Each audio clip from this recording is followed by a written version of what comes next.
Welcome to another episode of My Weird Prompts, an AI-generated podcast featuring the random prompts of Daniel Rosehill as answered by a revolving cast of friendly AI characters. Join us for deep dives into AI, technology, and whatever other random thing Daniel finds fascinating today. Subscribe on Spotify or your favorite podcatcher. Now, today's episode. This episode was generated using artificial intelligence. Please verify facts. Hi there, Herman and Corn. Great listening to your episode about sleep disruption and how sleep medications don't really change sleep architecture. I have my father-in-law has done some research into sleep apnea, actually quite a lot of research. He's involved in jaw anatomy. It's really stuff that's beyond my pay grade.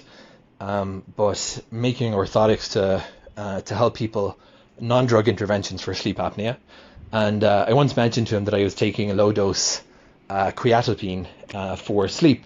And I asked him, as someone who does research into sleep, what are your thoughts on that? And he said, they're all bad news, I think were his words. So I really get where he was coming from now. It gives me a new sense of urgency to work with my doctor to actually get off, because I don't think I need to be on it. Learning about those long-term disruptions, potential long-term disruptions to how our brain naturally goes through those restorative cycles is good reason to expedite that process. So these are the things I love getting, these nuggets of information from the podcast. So I'm going to have a conversation with my doctor, not Dr. Poppleberry, but my actual doctor. But Dr. Poppleberry, you're on call for another question today. I have another family member who has struggled with parathyroidism. Now, when I heard parathyroidism, I never knew there was such thing as the parathyroid. But learning about it, as any concerned family member does, when a family member has something, you do your research, you go on Google just to try inform yourself and be a resource for that person. And reading about basically that you have these glands sitting outside of the thyroid, and that when they're suppressed through either a cancerous or non-cancerous growth, that their functionality is suppressed, and one of their key functions is in regulating calcium in the body. We talked about minerals and how important they are in our episodes about proton pump inhibitors, but calcium is one that the only time I heard about calcium, probably everyone has had this Dr. Google experience where you're getting some, twitches or cramps or something like that, and you learn about the role of calcium and hypo and hypercalcemia when it's too low or it's too high, and in extreme cases that can be fatal. But usually thinking about calcium regulation in the short term, the potential for parathyroidism, I think what complicates it is that, correct me if I'm wrong please Herman, relative to cases of thyroid cancer, parathyroid is rarer, and therefore finding an endocrine surgeon is harder because there's fewer cases. And the usual advice being that you want to go to someone who does a lot of these. It kind of whittles down your options a lot, and some patients go on a kind of watchful waiting approach. Some are monitored by their doctors, some elect not to have the surgery. And what I'd love to talk about, Herman and Corn, is whatever type of parathyroid issue somebody has. What are those long-term problems associated with calcium regulation? And why are these conditions for the parathyroid, what makes them different than thyroid conditions? And finally, I assumed, because it's in the name, that the parathyroid and the thyroid were connected, not just anatomically, but also in terms of their functionality. So does it work? Do they actually work like a team? And if you have some disruption to your parathyroid system, does that put you at risk for thyroid problems or vice versa? So Herman and Corn, it's not one of the more common things you hear about, but I'd love to delve a little bit today into parathyroidism, the different forms it can take that adversely affects the functioning of the parathyroid gland. What does the parathyroid actually do? And what kind of problems do we get when our calcium levels are in flux, not just for a short period, but maybe chronically? Over to you two. You know, Herman, I was thinking about our last episode on sleep architecture. We had a listener write in recently who said that hearing about how medications can disrupt those deep, restorative cycles really changed their perspective. They are actually working with their doctor right now to taper off their sleep aids because they realize that being knocked out is not the same thing as actually resting. It is funny how we focus so much on the external stuff, like the mattress or the room temperature, but the real magic is happening in these incredibly delicate chemical shifts while we are unconscious. It is all about the architecture, Corn, whether it is the stages of your sleep or the literal scaffolding of your skeleton. We think about our bones as these static white pillars that just hold us up, like the framing of a house that never changes once the drywall is up. But in reality, your skeleton is more like a busy construction site that never closes. It is part of this incredibly dynamic, high-stakes chemical exchange that never stops, not even for a second. And that brings us perfectly to today's prompt. We actually got a follow-up from that same listener, Daniel. He has been doing some heavy lifting on a different topic because he has a family member dealing with parathyroidism. He sent us a voice note from Jerusalem where he says the weather is finally starting to feel like spring, but his mind is stuck on the biology of the neck. He has been falling down this rabbit hole of parathyroid glands, and he had some really pointed questions. He wanted to know what these glands actually do, why calcium is such a big deal for the whole body, and specifically, how parathyroid issues differ from the thyroid stuff everyone always talks about. It is a fantastic prompt because the parathyroid is the unsung hero, or sometimes the quiet villain, of the endocrine system. It is one of the most active bank accounts in your body, Corn. And the tellers at that bank are some of the smallest, most overlooked organs we have. I am Herman Poppleberry, by the way, for anyone joining us for the first time on My Weird Prompts. And I am Corn. We are diving deep into the world of calcium regulation today. Daniel was specifically curious about the long-term problems when the system goes out of whack. We all know calcium is good for bones, but if your calcium is in flux for years, what does that actually do to a person? Is it just about brittle bones, or is it deeper than that? It is much deeper. To understand the parathyroid, you have to understand that calcium is the VIP of the periodic table when it comes to human biology. Most people think of it as a structural material, like concrete. But in the body, calcium is actually an electrical signal. It is the trigger for every muscle contraction, including your heart beating. It is the gatekeeper for every nerve impulse. If your blood calcium is not kept within a very narrow, very specific range, your entire electrical grid shuts down. Your heart can stop, your brain can stop sending signals, and your muscles can seize up in a permanent cramp. So before we get into the disasters, let us look at the hardware. Where are these things? I know the thyroid is that butterfly-shaped gland in the front of the neck that people always get checked for metabolism issues. Are the parathyroids just part of that? This is the first big distinction Daniel asked about, and it is the one that trips everyone up. They share a neighborhood and a similar name, but they are completely different systems. Think of it like a thermostat and a light switch on the same wall. They are both electrical components. They are located in the same room, but they have zero overlap in function. The thyroid is your metabolism's gas pedal.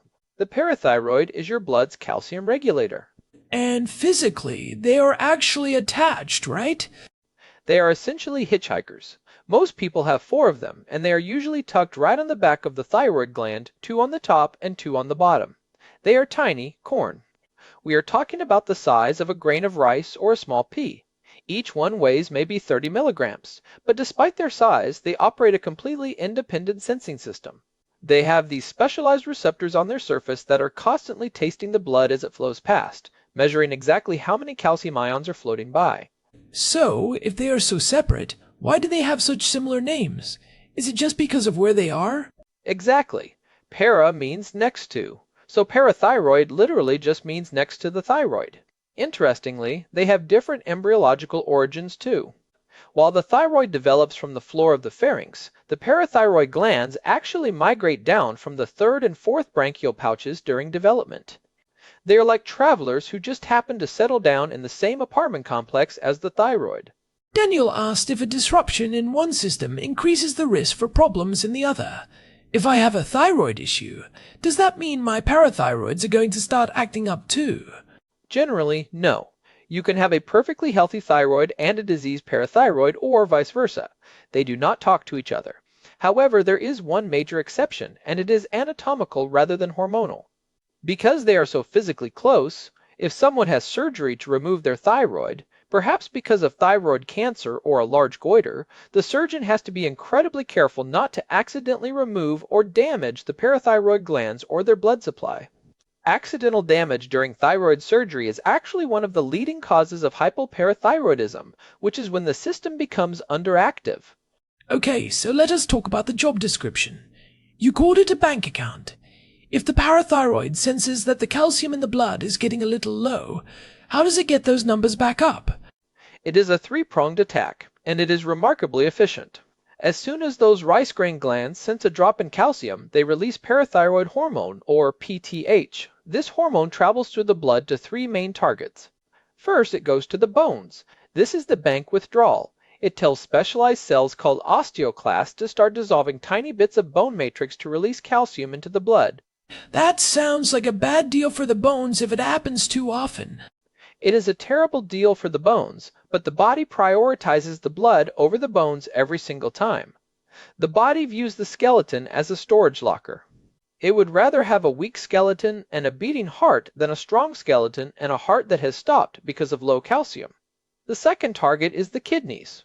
PTH tells the kidneys to stop dumping calcium into the urine and instead pull it back into the bloodstream. It also tells the kidneys to stop holding on to phosphorus, because calcium and phosphorus have this inverse relationship. And the third target? The gut. But PTH does not talk to the gut directly. It goes back to the kidneys and tells them to convert inactive vitamin D into its active form, called calcitriol. That active vitamin D then travels to the intestines and acts like a magnet, pulling more calcium out of the food you eat. So you have the bank withdrawal from the bones, the recycling program in the kidneys, and the increased imports from the gut. It is a perfect system until it goes rogue. Daniel was asking about what happens when this is chronically in flux. I assume the most common problem is when one of these glands decides to just stop listening to the feedback loop. Precisely. That is called primary hyperparathyroidism. Usually, it is caused by a tiny non-cancerous tumor called an adenoma. One of those 4 rice grains grows to the size of a grape and just starts pumping out PTH 24 hours a day, regardless of how much calcium is already in the blood. It is like a thermostat that is stuck in the on position. It keeps telling the body the house is freezing even when the curtains are on fire. And that leads to the famous medical mnemonic you mentioned earlier. I remember this from a biology class years ago. Stones, bones, groans, and moans. It is a classic for a reason. Let us break those down because they represent the long-term damage Daniel was asking about. Stones refers to kidney stones. If your parathyroid is constantly forcing your kidneys to process massive amounts of calcium, that calcium eventually crystallizes. It is not just painful. Over 10 or 20 years, those stones and the high calcium levels can lead to permanent kidney failure. The kidneys basically get calcified from the inside out. And the bones part is the osteoporosis. Yes, but it is a very specific kind of bone loss. Because PTH targets the cortical bone, the hard outer shell, it can make bones incredibly brittle. We are talking about people who break a rib just from coughing or snap a wrist just by pushing a door open. In severe untreated cases, you can actually get these things called brown tumors, which are not actually tumors, but areas where the bone has been so hollowed out that it fills with fibrous tissue and blood. That sounds agonizing. What about the groans? That is a weird one. Groans refers to the gastrointestinal system. High calcium is like a sedative for the smooth muscles in your gut. Everything slows down. This leads to chronic, severe constipation, but it also triggers the stomach to produce more acid. People with hyperparathyroidism often have terrible acid reflux or even stomach ulcers that will not heal. It can even cause pancreatitis, which is a very serious inflammation of the pancreas, because the high calcium levels can activate digestive enzymes while they are still inside the organ. But the one that really gets me, and I think the one Daniel's family member might be feeling, is the moans. You called them psychic groans earlier. This is the most insidious part of the disease. Because calcium regulates how nerves fire, having too much of it in the blood acts like a blanket over the brain's electrical activity. It makes it harder for neurons to reach the threshold to fire a signal. The result is a profound, soul-crushing fatigue. It is not just being tired, it is a loss of interest in life, a heavy brain fog, and often deep clinical depression. I've heard stories of people being diagnosed with early onset Alzheimer's or fibromyalgia, only to find out years later it was just a parathyroid tumor. It happens all the time. There was a famous case study of a woman who was in a psychiatric ward for severe psychosis and catatonia. They tried everything and nothing worked. Finally, a routine blood test showed her calcium was through the roof. They found a parathyroid adenoma, removed it, and within 48 hours she was completely back to her normal self. Her brain was effectively being short-circuited by the calcium. This is why we call it the moans. It is a mental and emotional heaviness that people often mistake for just getting older. That is such a vital point.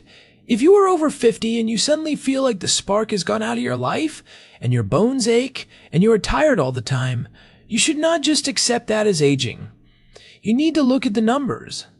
But Herman, you mentioned earlier that the numbers can be tricky. Why is it so hard to diagnose if it is just a blood test? This is the part where Daniel and his family need to be their own advocates. Most labs have a normal range for calcium that goes from about 8.5 to 10.5 milligrams per deciliter. But that range is a one-size-fits-all bracket that includes everyone from teenagers to 90-year-olds. A teenager needs high calcium because they are building a skeleton. But as we get older, our calcium should actually settle into the low 9s. So, if a 60-year-old woman has a calcium level of 10.4, the lab might not flag it as high. But it actually is?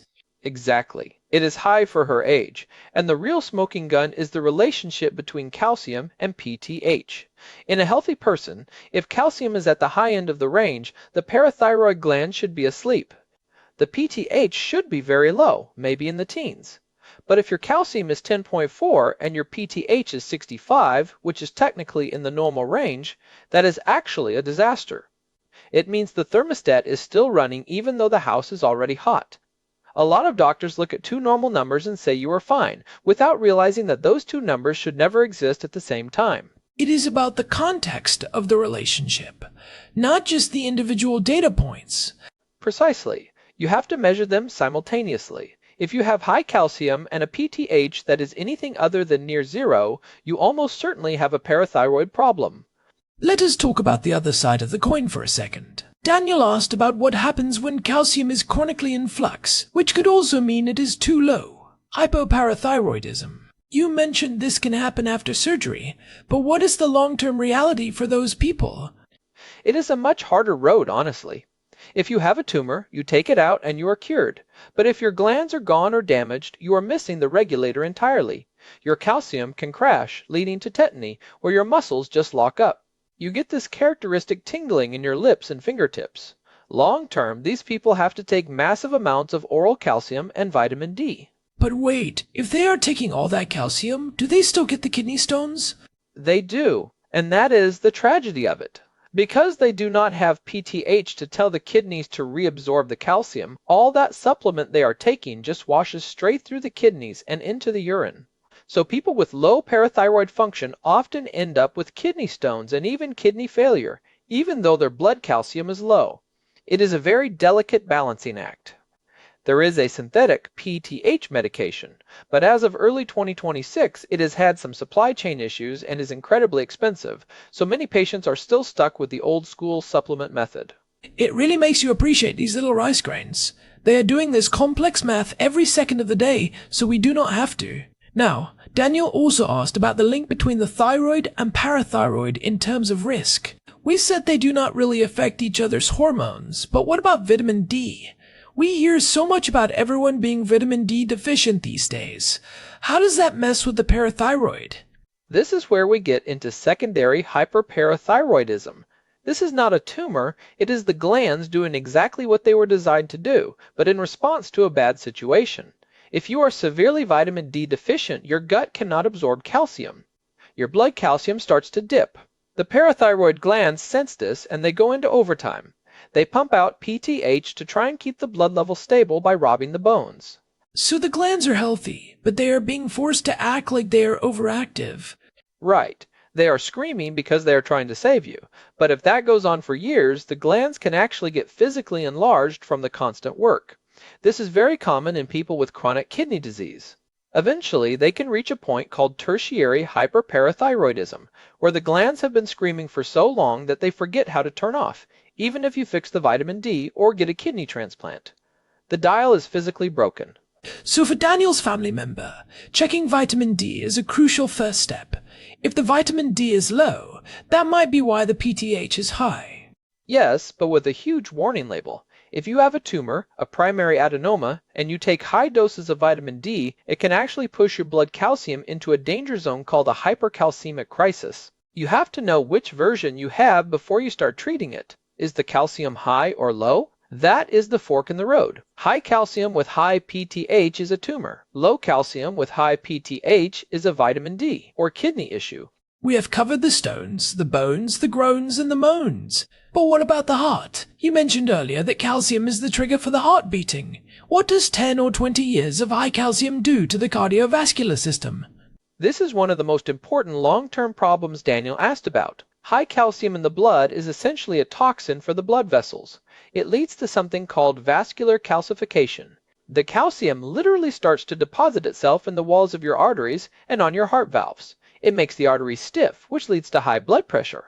In fact, many people find that their chronic high blood pressure completely disappears once their parathyroid tumor is removed. So it is not just that the heart is being told to beat differently. The actual plumbing is getting clogged with the calcium that was supposed to be in the bones. Exactly. It is a redistribution of material to all the wrong places. You are losing it where you need it in the skeleton and gaining it where you do not want it in your heart valves and your kidneys. There is also a link to heart arrhythmias. Because the electrical signal in the heart depends on calcium ions moving in and out of cells. Having too much calcium in the fluid surrounding those cells messes with the timing.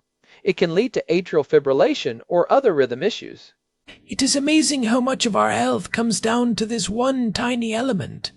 We talk about the brain as the master controller, but these little chemical sensors are like the electrical engineers of the whole building. If they fail, the lights flicker, the elevators stop working, and eventually, the whole structure starts to crumble. And the fix is so elegant yet so difficult. If it is a tumor, you have to find it.